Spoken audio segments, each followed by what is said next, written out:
नमस्कार प्यारे बच्चों, बहुत बहुत स्वागत है आपका अपने YouTube channel NCERT study point पे। और मेरा नाम है अर्जुन। ठीक है, तो आगे चलते हैं।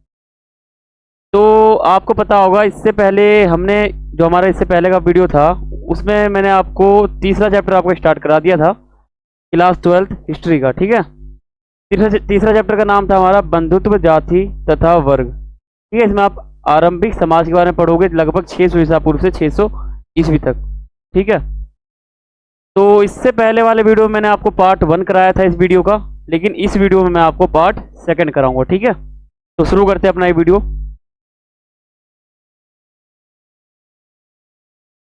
और आपको मैं बता दूं, अगर आप हमारे चैनल वाले सेक्शन पे आओगे तो यहाँ पे आपको जो है मेरा चैनल दिख जाएगा। ठीक है, तो इस चैनल में आपको प्ले लिस्ट का ऑप्शन मिलेगा, और प्ले लिस्ट का ऑप्शन मिलेगा तो फिर वहाँ पे जो है आप जो है वहाँ पर कोई भी वीडियो देख सकते हो। मान लो अगर आपके पास हिंदी सब्जेक्ट है तो आप कवि और लेखक का जीवन परिचय देख सकते हो। अगर आपको क्लास 12 का न्यू कोर्स ज्वाइन करना है ज्योग्राफी का, तो आप यहाँ से ज्वाइन कर सकते हो। ठीक है, और ये छोटे क्लासों के लिए है, और ये बाकी सिलेबस है सेशन 2023 और 24 के लिए। और बाकी आपको नीचे और प्ले लिस्ट मिल जाएंगे, जैसे मान लो हिंदी का मिल जाएगा, हिंदी इलेक्टिव का न्यू कोर्स, और यहाँ पे हिस्ट्री का मिल जाएगा, फिर पॉलिटिकल का मिल जाएगा, और फिर यहाँ पे आपको फिजिकल का मिल जाएगा। ठीक है, इस प्रकार आपको यहाँ पे सभी वीडियो मिल जाएंगे प्ले लिस्ट के माध्यम से। ठीक है, और आप मुझे यहाँ फॉलो करना मतलब आप मुझे यहाँ सब्सक्राइब करना ना भूलें। ठीक है, यहाँ पे आपको एक आइकन मिलेगा सब्सक्राइब का, और आपका कोई सवाल हो, कोई क्वेरी हो, तो आप मुझसे पर्सनली पूछ सकते हो इंस्टाग्राम के माध्यम से। यूजर नेम जो है वो आप सभी के सामने लिखा हुआ है। ठीक है, और आप हमारे प्रोफाइल वाले सेक्शन पे जाओगे तो वहाँ पे आपको एक लिंक मिलेगा नीचे, ये हमारे यूट्यूब चैनल का है। अगर आप इस पर क्लिक करोगे तो आप हमारे यूट्यूब चैनल पे पहुँच जाओगे। ठीक है, और आप मुझे फॉलो करना ना भूलें, और आप मुझसे पर्सनली पूछ सकते हो। तो आगे चलते हैं। और आपने हमारे टेलीग्राम ग्रुप को ज्वाइन नहीं किया तो इसको ज्वाइन करें। हमारा जो ग्रुप है वो टेलीग्राम ऐप पर है। ठीक है, और हमारा जो ग्रुप है उसका नाम है A.K NCERT स्टडी पॉइंट। ठीक है, ये आप सर्च करोगे ऐप पे तो ऊपर एक ग्रुप आ जाएगा इस नाम से, तो आप उस पर ज्वाइन हो जाना। नीचे एक ऑप्शन आ जाएगा, यहाँ पे आपको इंपॉर्टेंट नोट्स मिल जाते हैं, नंबर 1। नंबर 2 वीडियो का PDF मिल जाता है। नंबर 3 एग्जाम का डेट मिल जाता है। नंबर 4 आपका जो बोर्ड है उससे कुछ जानकारी मिल जाता है उसके बारे में। ठीक है, तो इस प्रकार के आपके मिल जाते हैं वहाँ पर, तो आप इसको ज्वाइन अवश्य करें। अब हम बात करते हैं आपके CBSE बोर्ड के अकॉर्डिंग आपका न्यू लेटेस्ट सिलेबस क्या है आपके इस चैप्टर से, बंधुत्व, जाति तथा वर्ग से। ठीक है, तो देखो ये जो आपका चैप्टर है ये पूरा का पूरा महाभारत के ऊपर ही है एक तरह से। तो इस चैप्टर में आपको क्या क्या पढ़ना है, तो देखो इसमें आपको सामाजिक इतिहास पढ़ना है, और इतिहास रचने के लिए जो महाभारत का उपयोग किया गया था ये आपको पढ़ना है। सामान्य पर्यावलोकन ये पढ़ना है, सामाजिक इतिहास की जो समस्याएं थी, मान लो जाति को लेकर, वर्ग को लेकर, नातेदारी, लिंग, ठीक है, भेद, इन सब के बीच में जो भेद था, और खोज की कहानी, और महाभारत का संचारण और प्रकाशन जो किया गया था इसका, और उद्धरण भी आपको इसमें पढ़ोगे। इतिहासकारों द्वारा महाभारत का किस प्रकार से प्रयोग किया गया है, उदाहरण सहित आप पढ़ोगे। और विचार विमर्श जो इसके ऊपर किए गए थे, सामाजिक इतिहास की रचना, ठीक है, अन्य स्रोत, मानचित्र कार्य भी इसी में आएगा। आपका जो पेपर आएगा उसमें मानचित्र कार्य आता है 5 नंबर का। तो 5 नंबर का मान लो कहीं भी आपके सिलेबस में लिखा रहे मानचित्र कार्य, तो समझ लो यहाँ से मानचित्र का प्रश्न आ सकता है। और ग्रीष्मकालीन अवकाश के लिए जो गृह कार्य और इसमें से आपको परियोजना कार्य भी पूछे जा सकते हैं। आपका जो प्रोजेक्ट वर्क बनता है उसमें जो आपके अध्यापक टीचर जो है वो इसमें से भी आपको प्रोजेक्ट दे सकते हैं। यहाँ पे आपको साफ साफ लिखा हुआ है आपका परियोजना कार्य, यानी प्रोजेक्ट फाइल या प्रोजेक्ट का जो काम है वो। ठीक है, तो वीडियो को आगे बढ़ाते हैं। और मैं आपको बता दूं, इससे पहले जो आपका चैप्टर था उसका नाम था राजा, किसान और नगर, यानी किंग, फार्मर्स, टाउन्स। तो इसका जो ये जो चैप्टर था इसको मैंने आपको 3 पार्ट में कराया है, पार्ट 1, 2 और 3rd। इन 3 वीडियो को आप देख लोगे तो आपको ये चैप्टर बिल्कुल आसानी से समझ में आ जाएगा। ठीक है, तो आप इसको जरूर देखें ताकि आपको चैप्टर समझ में आए। और मैं आपको बता दूं, इससे पहले मैंने आपको पार्ट 1 करा रखा था इस चैप्टर का, ये हमारा पार्ट सेकंड चल रहा है। अगर आपने पार्ट 1 नहीं देखा है तो आप इसको देख लेना, बहुत ही इंपॉर्टेंट एक तरह से ये चैप्टर है। और इसका पार्ट 1 जो था इसमें मैंने आपको सिर्फ बेसिक बताया था, बाकी जो एडवांस है वो मैं आपको इसमें बताऊंगा। देखो आपका पहला टॉपिक आ जाता है बंधुता एवं विवाह, है ना। ये आपका टॉपिक है और इम्पोर्टेंट है ये टॉपिक। तो इस टॉपिक में मैं आपको जो पॉइंट बताऊंगा वो आपके एनसीईआरटी के अकॉर्डिंग होगा और आप उस पॉइंट को नोट कर लेना ताकि आप कभी भूलो ना और आपको वो पॉइंट समझ में आए। तो शुरू करते हैं अपना ये टॉपिक। देखो पहले मैं आपको इसमें परिवार के बारे में बता देता हूँ, ठीक है। परिवार भी एक टॉपिक है, तो ये मैं आपको बताता हूँ। देखो परिवार समाज की एक महत्वपूर्ण संस्था होती है, आपको पता होगा। और संस्कृत ग्रंथों में परिवार के लिए जो शब्द है या फिर परिवार को हम जो है संस्कृत में कुल कहते हैं, ठीक है। संस्कृत साहित्य में इसे हम कुल कहते हैं। कुल का मतलब होता है परिवार, ठीक है। शब्द का प्रयोग किया जाता है। और सभी परिवार एक जैसे नहीं होते, ठीक है। मान लो किसी का जाति अलग है, किसी का कुछ और अलग है, या फिर कहीं ना कहीं अलग होते हैं थोड़ा सा। सभी परिवारों में सदस्यों की संख्या एक दूसरे से उनका रिश्ता अलग होता है। मान लो सदस्य, मान लो फोटो आपको दिख रहा होगा, ये पूरा एक परिवार है। इनमें ये जो उनका परिवार है इसमें कितने सदस्य होंगे, देखो 2 4 6 8 और 10 हो गए यहाँ पर। अब मान लो किसी और का परिवार है तो उसमें क्या पता 6 सदस्य हो या 7 सदस्य हो, 8 हो या 5 हो, 4 हो, 3 हो, ऐसे होते हैं। तो सदस्य की संख्या भी अलग हो सकती है परिवार में और उनका उनसे रिश्ता अलग हो सकता है। मान लो एक तरह से आप ये मान सकते हो कि मान लो परिवार में एक तरह से दादा मान लो आप और पोता, इनका रिश्ता अलग हो जाता है, ठीक है। पिता और बेटा का रिश्ता जो है वो अलग हो जाता है।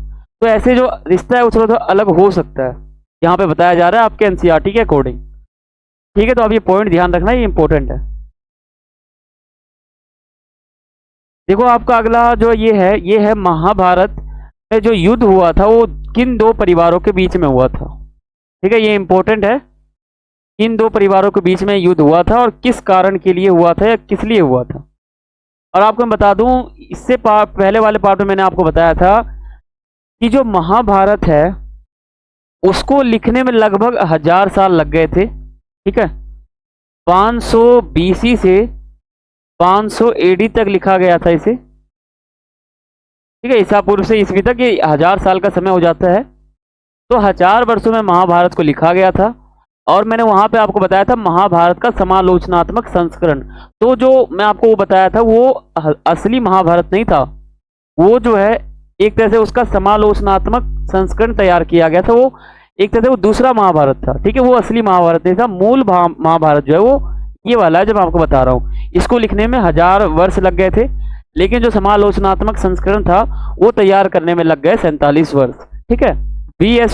सुथंकर नाम के एक विद्वान थे संस्कृत भाषा के, तो उनके नेतृत्व में जो है 1919 में महत्वाकांक्षी परियोजना की शुरुआत हुई थी और उसमें जो है महाभारत का समालोचनात्मक संस्करण तैयार किया गया था लगभग 13,000 पन्नों में, ठीक है।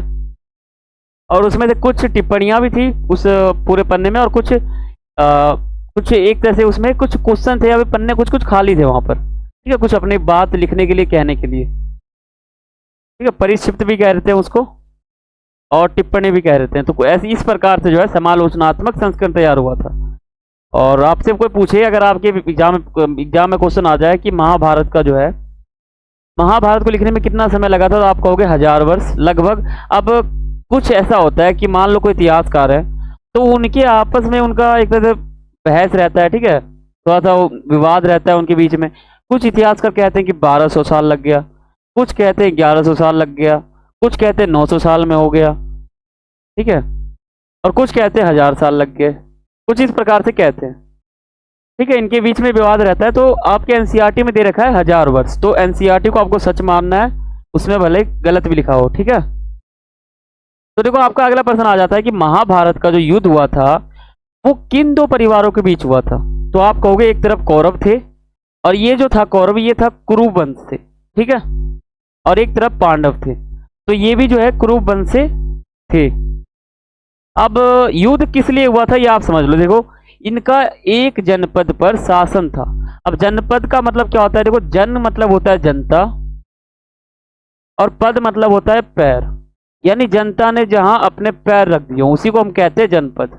जहां पे जनता आकर बस गई हो उसे कहते हैं जनपद। ठीक है, लेकिन कुछ समय बाद जो है कुछ जनपद इतने महत्वपूर्ण हो गए कि उसे महाजनपद का नाम दिया जाने लगा।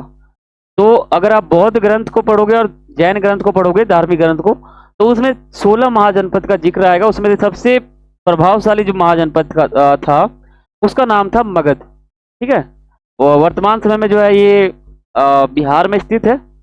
तो ये जो है एकदम प्रभावशाली, प्रसिद्ध और बहुत ही शक्तिशाली था।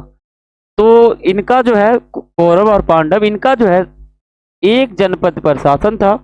इन दोनों के बीच जो है सत्ता को लेकर और भूमि को लेकर जो है एक युद्ध भी हुआ था।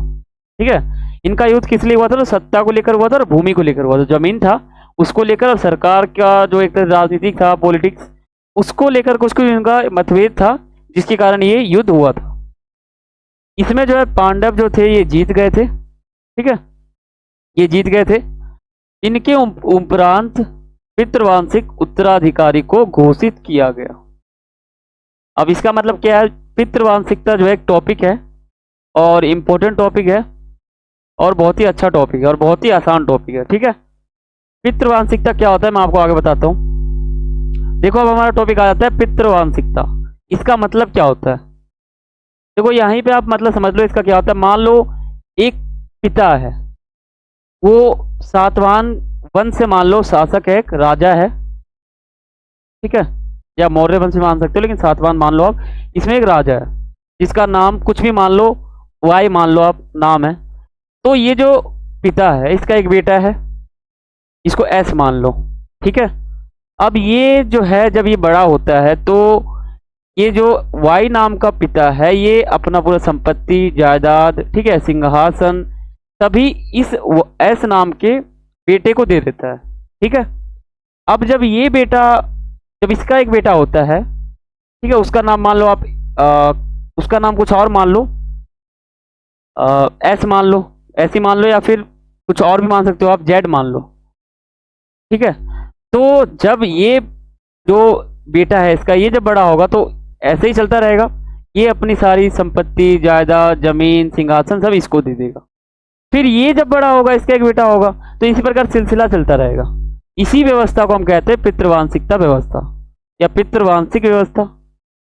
ठीक है, तो इसमें एक लाइन से चलता है कि मान लो एक पिता है, वो बूढ़ा हो गया, उसके बेटे को दे दिया संपत्ति, फिर वो बूढ़ा हो गया, उसके बेटे को दे दिया, फिर वो बूढ़ा हो गया, उसके बेटे को दे दिया, वो दे दिया। मान लो किसी कारण बस उसका बेटा ना हो, तो इसमें कुछ विशेष कहानी होता है, कुछ बातें होती है, जिससे कई बार महिलाओं को भी सिंहासन दिया जा सकता है। ठीक है, राजवंश चलाया जा सकता है। लेकिन वैसे पितृवांशिकता में यही आता है कि पिता के बाद बेटा, फिर उसका बेटा, फिर उसका बेटा, ऐसे चलता रहता है। इसी को हम कहते हैं पितृवांशिक व्यवस्था, यानी पिता के बाद उसके बेटे, फिर उसके ऐसे, इसी को कहते हैं पितृवांशिक व्यवस्था। अब इसमें क्या होता है तो ये आप समझो, इसमें इंपॉर्टेंट है ये, आपको यहाँ पे पूरा डीप बताता हूँ विस्तार से। देखो पितृवांशिक व्यवस्था, इसे हम पितृवांशिकता भी कह रहे हैं। देखो आपके सामने कुछ पॉइंट है। देखो पितृवांशिक एक ऐसी सामाजिक व्यवस्था है जिसमें समाज में पुरुष जो है उसको अधिक महत्व दिया जाता है। ठीक है, आपने अभी तक क्या पढ़ा कि पिता के बाद उसका बेटा, फिर उसका, ऐसे चलता है। तो इसमें जो पिता है वो एक लड़का है, ठीक है, यानी पुरुष है। तो पुरुष को जो है पितृवांशिक व्यवस्था में अधिक महत्व यहाँ पर दिया जा रहा है।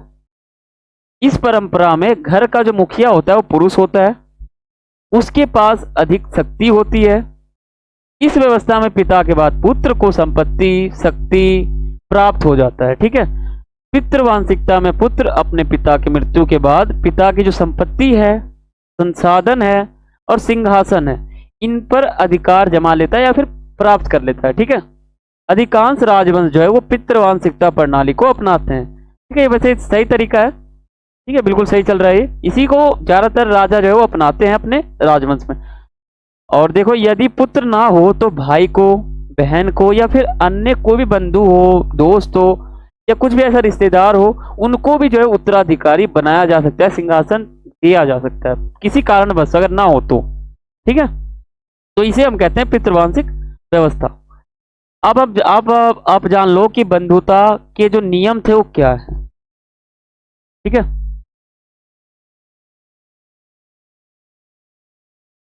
देखो आपके एनसीईआरटी में टोटल 8 बता रखे हैं एक तरह से विवाह के प्रकार, लेकिन इसमें से 4 विवाह जो प्रकार थे 4 उनको सही माना जाता है ब्राह्मण रूप से। ठीक है, वो लोग सही मानते हैं 4 प्रकार के विवाह को, लेकिन 4 प्रकार के विवाह हैं उनको गलत मानते हैं। इसमें से ये जो 8 हैं इसमें से 4 को वो लोग सही मानते हैं और 4 को गलत मानते हैं। तो आपके एनसीईआरटी में 4 एक तरह से विवाह के प्रकार दे रखे हैं, लेकिन 4 नहीं दे रखे हैं। तो जो दे रखे हैं वो मैं आपको बताता हूं। वैसे तो 4 प्रकार एक तरह से वैसे 8 प्रकार के विवाह होते हैं, लेकिन आपके एनसीईआरटी में 4 दे रखे हैं। 4 को वो लोग सही नहीं मानते इतिहासकार, तो उन्होंने इतिहास की बुक में दे ही नहीं रखा। तो देखो आपके 4 प्रकार कौन से हैं। देखो पहला आपका है वही विवाह पद्धति। वही विवाह पद्धति का मतलब क्या है। देखो वही विवाह का मतलब, विवाह मतलब आप समझते होगे। तो बही विवाह का मतलब क्या होता है। देखो बही विवाह का मतलब होता है अपने गोत्र से बाहर शादी करना, उसे कहते हैं हम अपने बही विवाह। ठीक है, गोत्र से बाहर, इसको कहते हैं हम बही विवाह पद्धति। अब देखो अंतः विवाह पद्धति में क्या होता है, अपने गोत्र के अंदर ही शादी किया जाता है, उसे हम कहते हैं अंतः विवाह पद्धति। एक आपका आ जाता है बहुपति प्रथा। अब मान लो एक लड़की है, वो बहुत सारे लड़कों के साथ शादी कर लेती है। जैसे यहाँ मान लो फोटो आपके सामने दिख जाएगा, ये एक लड़की है, इसने 4 लड़कों के साथ शादी कर रखा है। इसी को हम कहते हैं बहुपति प्रथा, यानी बहुत सारे पति रखना। ठीक है, फोटो आप देखो, इसके माध्यम समझो आप। अब हम बात करते हैं, ये देखो अब बहुपत्नी प्रथा, यानी एक लड़का बहुत सारे पत्नी या फिर लड़की रखता है, इसको कहते हैं हम बहुपत्नी प्रथा, यानी एक से अधिक पत्नियां रखना। ठीक है, ये होता है कुछ व्यवस्था होते हैं विवाह के, तो ये आपके एनसीईआरटी में दे रखा है। अब इसको आप समझ लो कि ये होता क्या है। वैसे मैंने आपको बता दिया था। तो देखो ये जो वही विवाह पद्धति है, इसके अंदर क्या होता है। वही विवाह पद्धति अपने गोत्र से बाहर विवाह करना, इसी को हम कहते हैं बही विवाह पद्धति। बही मतलब बाहर, विवाह मतलब शादी, पद्धति यानी व्यवस्था, यानी अपने गोत्र से बाहर शादी करना। अब गोत्र क्या होता है वो भी मैं आपको आगे बताऊंगा। देखो अंतः विवाह पद्धति, यानी अपने गोत्र के अंदर शादी करना, इसी को हम कहते हैं अंतः विवाह पद्धति। अब बहुपति प्रथा क्या होता है, यानी एक से अधिक पति रखना, इसको कहते हैं बहुपति। अब बहुपत्नी प्रथा यानी एक से अधिक पत्नियां रखना। फोटो आप देख सकते हो यहाँ पर। ठीक है, ये आप देख सकते हो, तो ये आप समझ गए होंगे। और इसमें आपको समझ लो, ये देखो उस समय अपने गोत्र से बाहर विवाह करना बिल्कुल सही माना जाता था। ठीक है, अब पुत्री को अपने पिता के संसाधनों पर कोई अधिकार नहीं होता है। ठीक है, कन्यादान करते समय यानी विवाह के समय जो है कुछ भेंट दिया जाता है पिता के द्वारा। ठीक है, वो देना एक तरह से कर्तव्य माना जाता था उस समय, तो ये होता है। ठीक है, अब हम बात करते हैं स्त्री का गोत्र। ये क्या टॉपिक है और ये इंपॉर्टेंट भी है। इसमें गोत्र के बारे में आप समझोगे। देखो गोत्र एक प्राचीन ब्राह्मण पद्धति है। ठीक है, ब्राह्मण लोग इसे बहुत ही अपनाते हैं और वो एक तरह से पालन करते हैं। ठीक है, पूरा आजकल वैसे माना नहीं जाता इन सब बातों पर, लेकिन कुछ मानते हैं और कुछ नहीं भी मानते हैं। इसका जो प्रचलन वो है लगभग 1000 ईसा पूर्व के बाद। ठीक है, इसके बाद ही ये एक तरह से शुरू हुआ था ये प्राचीन पद्धति।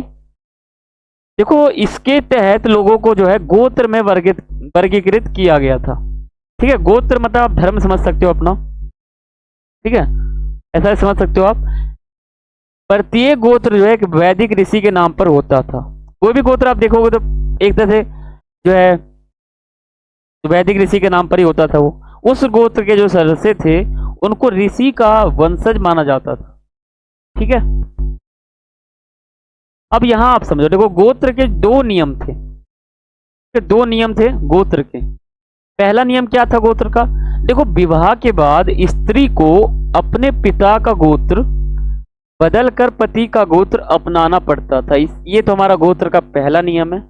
मान लो पति है, पत्नी है, इसकी बेटी है, अभी पिता का गोत्र चल रहा है, ठीक है। लेकिन जब इस लड़के की शादी हो जाता है तो इसका जो पति है उसका गोत्र यहाँ पर चलता है, ना कि पिता का। तो इसी को हम कहते हैं, पहला नियम हमारा हो जाएगा कि विवाह के बाद स्त्री को अपने पिता का गोत्र हटाकर पति का गोत्र लगाना पड़ता था। ये पहला नियम है हमारे गोत्र का, स्त्री के गोत्र का। अब देखो दूसरा नियम क्या है, एक गोत्र के सदस्य आपस में विवाह नहीं कर सकते थे। ये दूसरा नियम था इसका। मान लो कोई भी व्यक्ति है, उनका गोत्र सेम था उस समय, तो उनका आपस में विवाह नहीं होता था। ठीक है, गोत्र मैच किया जाता था। अगर गोत्र अलग है तो विवाह किया जाता था, अगर नहीं तो फिर कैंसिल हो जाता था। ये उस समय मानते थे।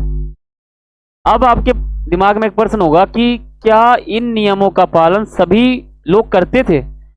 तो अगर मैं आपको इसका जवाब जो है हाँ या ना में दूं, तो इसका आंसर आएगा ना। सभी लोग इसका पालन नहीं करते थे। ठीक है, अब मान लो मैं आपको बता दूं, देखो सातवाहन जो वंश था हमारा, उसमें कुछ शासक थे, उनका अभिलेख मिला है। तो इतिहासकारों ने उन अभिलेखों का अध्ययन किया और पता लगाया कि उन्होंने इस नियमों का पालन नहीं किया था। ठीक है, अब किस प्रकार पालन उन्होंने नहीं किया वो आप समझो। देखो, सातवाहन शासकों के जो अभिलेख थे उनका अध्ययन करने के बाद इतिहासकारों ने ये साक्षित कर दिया, ये बता दिया कि वह शासक जो है वो ब्राह्मण गोत्र व्यवस्था का पालन नहीं करते थे। क्यों नहीं करते थे और कैसे ही करते थे वो आप समझो। देखो, कुछ सातवाहन राजा जो है वो बहुपत्नी प्रथा को मानते थे। कुछ सातवाहन राजा, ठीक है, जिसके तहत वो अपनी बेटी का शादी जो है एक तरह से अपने बेटे का शादी जो है वो बहुत सारे लड़कियों के साथ करवाता था। कुछ राजा मानते थे ऐसे। ठीक है, बहुपत्नी प्रथा यानी बहुत सारे पत्नी रखना, और पति यानी बहुत सारे पति। इन राजाओं की जो पत्नियां थी उन्होंने विवाह के बाद भी अपने पिता का गोत्र अपनाया था। लेकिन रूल क्या था?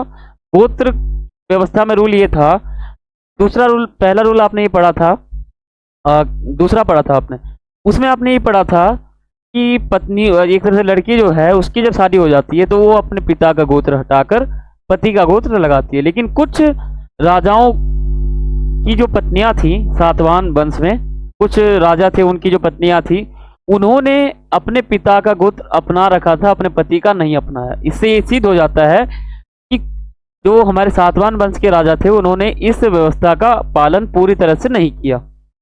जब इतिहासकार ने सातवाहन राजाओं के विवाह करने वाली उनकी जो पत्नियां थी उनके नामों का विश्लेषण किया तो पता चला कि उनके नाम जो है वो गौतम और वशिष्ठ गोत्रों से उद्भव है। ठीक है, उनसे ही निकला हुआ है एक तरह से, जो कि उनके पिता का गोत्र था। ठीक है, तो इससे पता चल गया कि जो राजा थे सातवाहन वंश के, उनकी जो पत्नियां थी उन्होंने अपने पिता का गोत्र उस समय अपना रखा था। यानी ये नियम के विरुद्ध है, गोत्र के विरुद्ध है। इससे पता चल जाता है। देखो, इससे यह पता लगता है कि विवाह के बाद भी अपने पति के गोत्र को नहीं अपनाया, बिल्कुल पता चल जाता है। तो इस प्रकार आप कह सकते हो कि इन नियमों का पालन बहुत सारे लोग नहीं करते थे। ठीक है, इसका जवाब आएगा नहीं। तो देखो, यहां पे हमारा ये जो पार्ट सेकंड है ये हमारा समाप्त हो जाता है। आशा करता हूं आपको समझ में आया होगा। अब इसके बाद एक पार्ट और आएगा, इसका नाम रहेगा थर्ड। थर्ड पार्ट एक और आएगा। अगर हो सका तो आपके तीसरे पार्ट में चैप्टर खत्म हो जाएगा, नहीं तो एक पार्ट और आएगा, पार्ट 4, उसमें आपका ये चैप्टर पूरा समाप्त हो जाएगा। ठीक है, चौथे पार्ट में तो समाप्त हो ही जाएगा, लेकिन मैं कोशिश करूंगा आपका पहले एक तरह तीसरे पार्ट में समाप्त हो जाए। ठीक है, तो अगर आप हमारे चैनल पर नए हो तो चैनल सब्सक्राइब करें और बेल आइकन पर क्लिक करें, और वीडियो अच्छा लगा हो तो वीडियो को लाइक करें, जितना हो सके उतना शेयर करें। कुछ भी आपको पूछना हो तो आप कमेंट कर सकते हो। ठीक है, तो आप कमेंट कर सकते हो। ठीक है, कमेंट आप करोगे तो आपकी कोई भी एकदम परेशानी हो या कोई भी कुछ पूछना हो तो आप कमेंट कर सकते हो, तो आपका फायदा होगा, आपका जो सवाल है उसका जवाब मिलेगा। ठीक है, और आप मुझसे इंस्टाग्राम के माध्यम से पूछ सकते हो। वैसे 2 रास्ते हैं आपके पास पूछने का, एक है इंस्टाग्राम और एक है कमेंट। तो आप दोनों माध्यम को अपना सकते हो, बहुत ही अच्छा माध्यम है। तो फिर अपने अगले पार्ट में मिलते हैं। ठीक है, अपना अगला पार्ट जो है वो तीसरे चैप्टर का तीसरा पार्ट रहेगा। तो फिर अगले वीडियो में मिलते हैं, तब तक के लिए थैंक्स फॉर वॉचिंग। जय हिंद, जय भारत।